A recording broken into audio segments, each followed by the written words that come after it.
All right, wonderful people, welcome back to this wonderful channel where we bring you back-to-back updates and information as it is hot. In case you have not joined our social media handle, what are you waiting for? Kindly go ahead and subscribe, like, comment, share, and also remember to on your notification button so that whenever our news drop, you will be the first. We'll go collect them. Let's go down to the news proper as it is hot. You don't share for the obodo. Of course, you know that we are unfolding the mystery and information behind Mazi Simon Ekpa's arrest. But a lot of people thought that the arrest of Simon Ekpa would have slowed down the upcoming declaration of Biafra referendum that is supposed to take place in Finland starting from the 30th of November to the 3rd of December. But while I went on the X space, I found out that seriously even the preparations, the settings, everything is still going. And I say, wow, what kind of team has Ekpa set up? The team that could not crash down even while he is not there in office. And the togetherness, the working together of this team, moving towards their actualization and what they want to actualize is another thing that marvels me, because I thought that what the struggle sometimes brings is that if the leader is not there, you see other people shivering, other followers shivering cowardly and not being able to take action. But as it is, this team has decided to move forward to achieve, what they have been called for. And my question is this a destiny? Are these guys the one destined to bring about the justice needed, to bring about the freedom needed for the indigenous people of Biafra?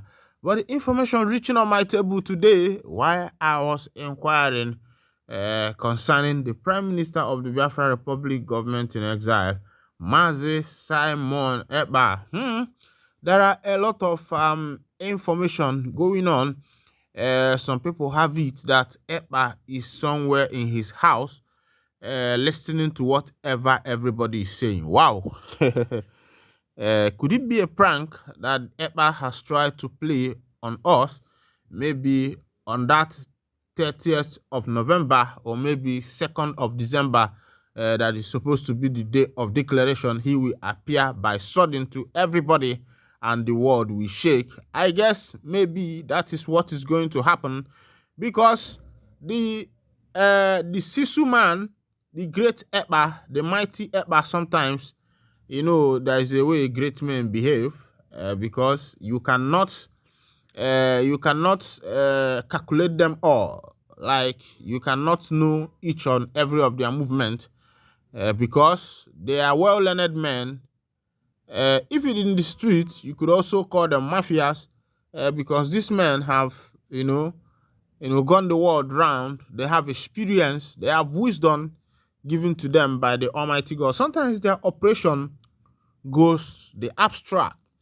Sometimes their operation is not somehow what you expect, but while you are waiting for them on the other end, you see them catching up with you on the other end because they are smart. And this kind of people are one of the men like Simon Ekpa, the Prime Minister of the Biafra Republic government in exile. A man the Almighty Chukwukama called and anointed him. Remember that when Moses, God said to Moses that you will not be able to see the land, but you will not be able to enter the land, but you will see it. He said, I have chosen your servant, your lad, Joshua. The Almighty Chukwukabiyama said to Moses to go and anoint Joshua. And Joshua was anointed, and that was how Joshua led the children of Israel into the land of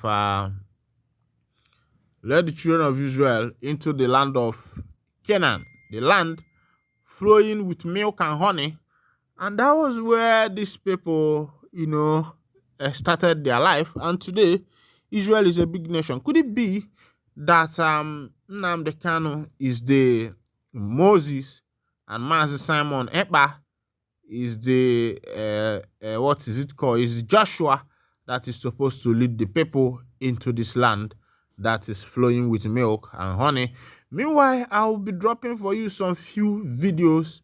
This video, just pay rapt attention and watch. The video is courtesy of Arise News TV, but I want you to follow me up on that video and see as it is. I will still be right back with you to take some comment. Please, if this is your first time of coming across our channel, kindly just go down, subscribe, like, comment, and share. And if you want to support this channel, you can write us on our email if you want to support us on the good work we are doing here, because I know some of you have been asking how are we going to support. It has been in your mind. If you still want to support us, just write me that you want to support and I will give you the means of support. Meanwhile, let me drop that video for you. But before I drop that video, another gbege don't happen, another development. Court has adjourned Nnamdi Kanu's 50 billion suit against the federal government. Of course, you know that Kanu sued a 50 million suit to the federal government of Nigeria for undermining his rights, undermining his fundamental right. Of course, Kanu have taken a lot of bad treatment in that DSS cell. By right, nobody is supposed to spend more than 48 hours in the police custody. After 48 hours, you are supposed to be charged and sent down to the prison. That is how it is done. And from there, you will be coming for your case in a lot of countries. But as it is in Nigeria, because of the country where we find ourselves, where injustice is the order of the day, the man who has the money by the judge, an individual, can be pocketed at once, because or even an institution can be pocketed by one man. You see one man pocketing a big institution, maybe because he has the wherewithal, he has money, and some good case die, some bad ones die. You can buy your freedom as far as Nigeria is concerned. And when the bourgeois are concerned, the big politicians, the cabals, you are in for it, because they make sure daily that justice is not given its chance.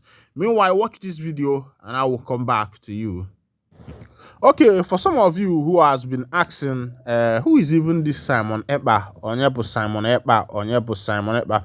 A lot of you have been asking me, maybe some of you don't know him. This is the man called Simon Ekpa. Anungangampi. Who na fugo called the Neka Wakede. Na Wakebu Million Wakebu Anungangampi. A very diplomatic man. The information, some people they say this man he did somewhere they jollificate to. We don't know for the Sisu man, because the man is strong. He can do anything. A man who can appear and disappear. That's the man called Simon Ekpa you've been told about.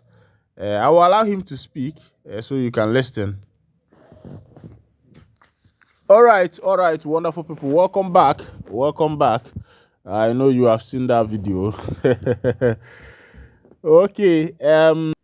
Okay, a lot of people have been trying recently to crucify me because I carried my news that Ekpa was arrested. And I've been asking them, okay, where is Simon Ekpa? I'm not praying for anybody's arrest. Everybody's anticipating for the kingdom and the nation that is about to come. Of course, you know what it is. So I am not an enemy of progress. So when I carried the info, these are the trending infos. A lot of people started questioning me. Some said, that that Ekpa is somewhere relaxing, Ekpa is somewhere listening to each and every one of us and all that. And I believe them, and I'm telling you that let's believe that they themselves are the horse's mouth. They are Master Simon Ekpa's mouthpiece, those who speak for her, and those who tend to love her, they believe love him. I mean, or speak for him. Those who are saying that what I'm saying does not correlate, that Ekpa is eating rice in his house, I say okay, I will believe your info, and we will be waiting to see what unfolds. Me myself, Ekpa himself is a great man. That could be true. That could be true. But one info I have, which I know is correct, is that even if Ekpa is not around, that his men are still working solidly.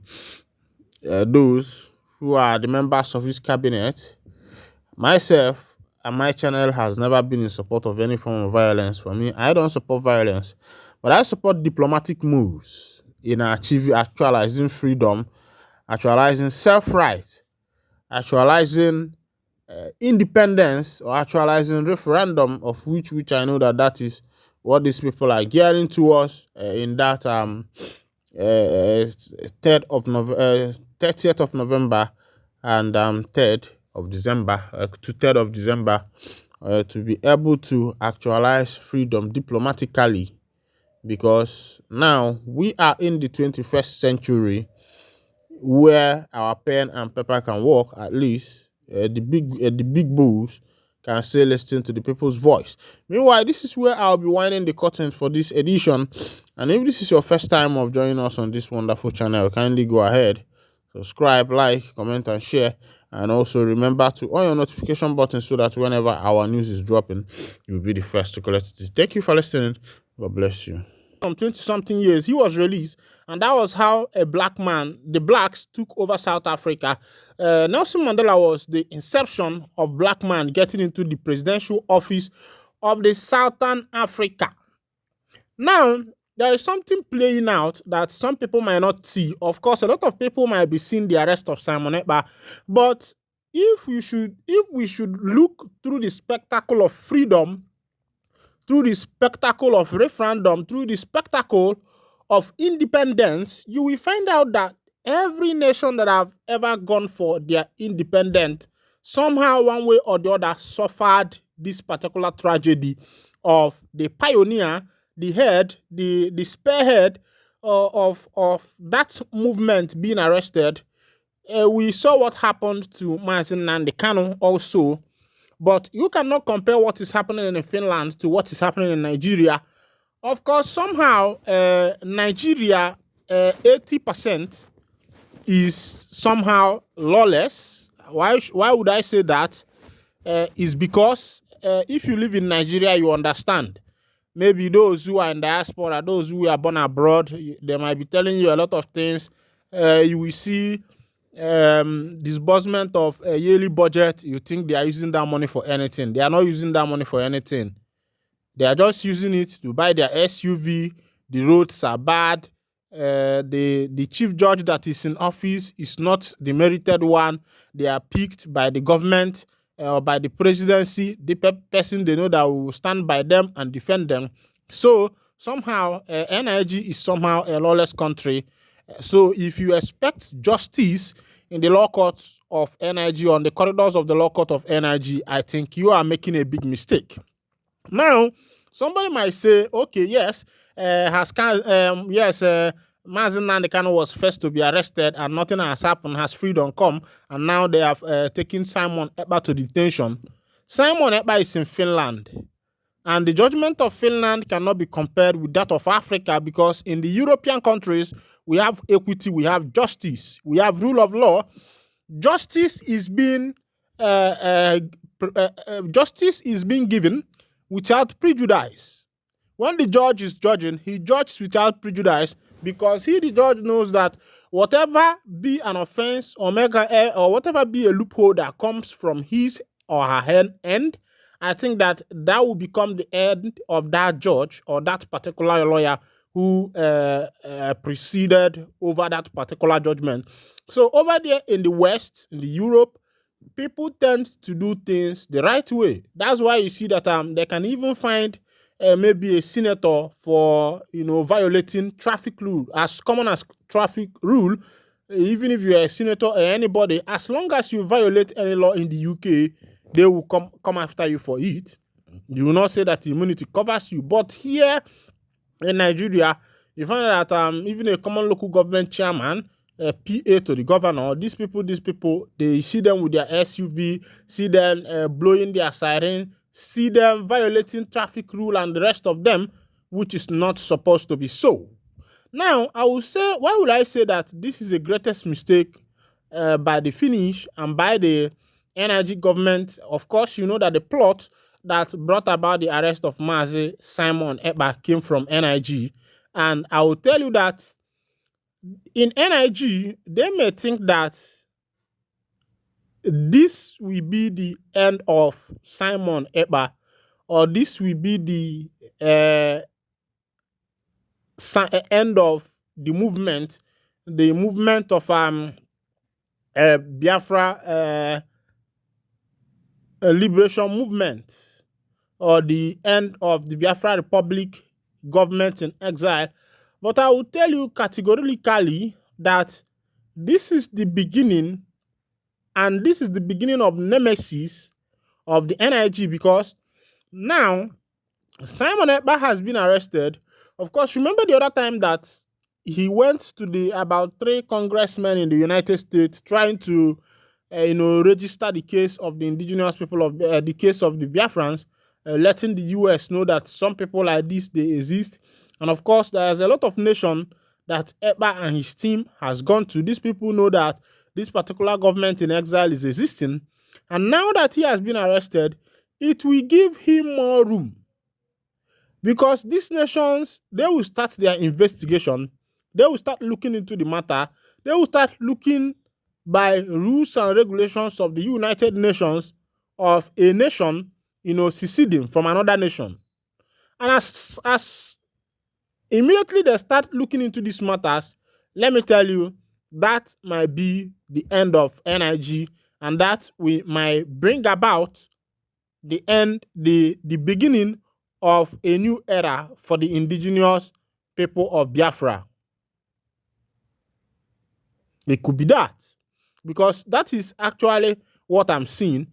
Now, these people will start looking into the matters, making sure that what Simon Ekpa is being accused of, whether it's true or not. And they also start looking into making sure that whether it is indigenous people of Biafra, whether it's a serious something or the rest of them. And once they find out that it's serious, you find that the United Nations might come in, the European Union might come in, because the matter now, Ekpa on his own is also a citizen. He's an European citizen. He's a Finland citizen. So I'm telling you that for those that are thinking that the arrest of Simon Ekpa might cripple the movement of the Biafra Republic government in exile, it's not going to cripple it. I think what this is going to do is that it is going to add more gear, more speed. And being honest with you, this arrest of Ekpa might add more speed. This arrest of Ekpa might cause that if Biafra was supposed to be actualized in next 10 years, it might happen in next 2 years. And if it was supposed to be actualized in next 2 years, it might be actualized in next 6 months. Because most time, arresting a spearhead, a leader of a particular organization that are fighting for secession, it gives them more connection. It makes them open to the world. It makes the world to start, listening to what this person is saying. They want to know what is actually going on. Why is this guy arrested? And all of that, and all of that, and all of that. And from there, you will start seeing a lot of people. Let me tell you, had it been that Ojukwu was arrested immediately after the 1967 to 1970 Biafra Civil War, by now, Biafra could have been a nation. Had it been that Ojukwu was caught, immediately after the war, Ojukwu ran away, he went for exile. Had it been that he was caught, by now, Biafra could have been a nation of its own. Meanwhile, on another info, let's go. They say 3 die as Anambra revenue collector mob engage in bloody clash at Onitsha. It don't shell. At least 3 people were reportedly killed and scores injured when some acclaimed Anambra State revenue collectors and an angry mob engaged themselves in a bloody clash at Old Market Road, Vein Road North, Onitsha.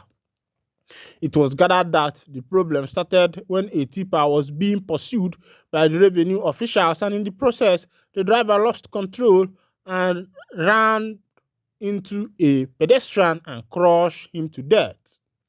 In anger, the onlookers, who were mostly youth, mobilized themselves as mob and attacked the officials with clubs, stones, sticks, pebbles, among others, and 2 were reportedly killed in the fray.